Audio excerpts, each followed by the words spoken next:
সময়কে মূল্যায়ন করতে গেলে মোবাইল ফোনের ব্যবহার, প্রয়োজনের অতিরিক্ত ব্যবহারটা বন্ধ করতে হবে।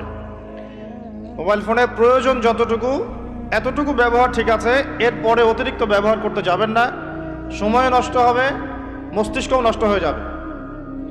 বহু হাফেজে কোরআন এখন দিন দিন কোরআন ভুলে যাচ্ছে। এর অন্যতম একটা কারণ মোবাইল ফোন। কিছু আহলুল বলদ বলতে পারে দলিল দেন, বলবো এটা দলিল নাই, বিনা দলিলেই হক কথা।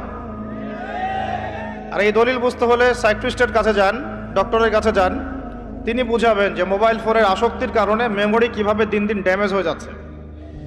তো আমাদের দেশে একটা প্রবলেম দেখা যাচ্ছে, আমরা ডিগ্রি সার্টিফিকেট অর্জন করছি কিন্তু সৃজনশীলতা তৈরি হচ্ছে না।